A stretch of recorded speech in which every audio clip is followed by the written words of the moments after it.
Hiya bakers. We're going through the steps of our community loaves. I'm making our Preferment. In this case, it's for our modern recipe. That's the Poolish. A Poolish is a Preferment that is made with commercial yeast. When we work with the classic recipe, our classic recipe uses a natural yeast, a starter. We'll do that as well, but in a separate video. For the Poolish, we just need our 2 flours, or if you're in Idaho, we're only using the 1 flour. So whatever your recipe calls for. We're going to measure out that flour. We're going to add the yeast. Depending on how many loaves you're going to make, it could be a little challenging to measure out the yeast, and that's what I want to try to show you. Not so challenging when you're doing a batch of 4 loaves, but when you're doing 1 loaf, you need 1/16 of a teaspoon of commercial yeast. That's not a lot.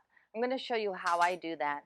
You can, if you already have a micro scale, then you could measure out the 1/16 of a teaspoon. But I'm here to tell you that it won't matter if you get a few extra granules or a few less granules. You'll have time on your side, and we have more yeast going into the formula, so it should work out just fine. I'm going to measure out our flour. For 1 loaf, we need 55 grams of the Trailblazer. It's easy to overshoot it when it's just 1 loaf. This is new behavior for me. I'm used to making so many loaves. Remember to zero out your scale. I'm going to get the other flour that we're using here, the whole grain. Oh, a little too much. One of the nice things about the way that I distribute this flour, by keeping it on its side, I can easily scoop out a little bit of that flour. Okay, so we have 55 grams there. Zero that out. We're going to need 110 grams of water, and we're going to need our yeast.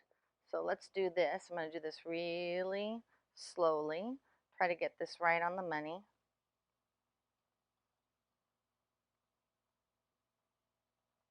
Slow, slow, slow. Can take out, oh, there we go. 111. I'll take it. That's not too shabby. If I want to take a little out, I can do that. Just boom. Have something tiny to use. Now, I keep my yeast. In the modern recipe, we're using instant yeast. Instant yeast is the kind that you can throw right into the dough. It doesn't have to bloom. In this case, we're throwing it right into the pre-ferment. Now, this is a 1/4 teaspoon. All right, so we need half of half to get to 1/16. So that's not a lot, right? This is a little damp. I want to, from the water that I just fished out. So let's just see what we get. It's like this, okay? I'm just gonna eyeball that and throw it in, okay? Maybe rinse that out so all of it's there. And then I'm gonna put my yeast back in the freezer for another day. We're gonna stir this up. You wanna use your pre-ferment generally in 10 to 12 hours.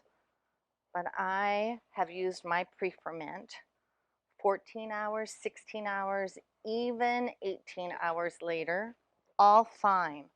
The value of the pre-ferment, the Poolish in this case, is really flavor.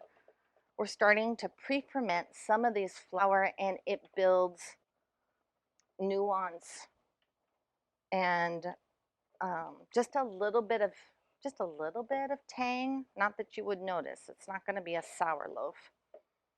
Okay, and I don't want. Be sure that you scrape off your implements. We need all of this. Okay. I'm going to put a lid on it, and I'm planning on using it tomorrow. So that is a Poolish. I know you'll have success. Call me if you need me.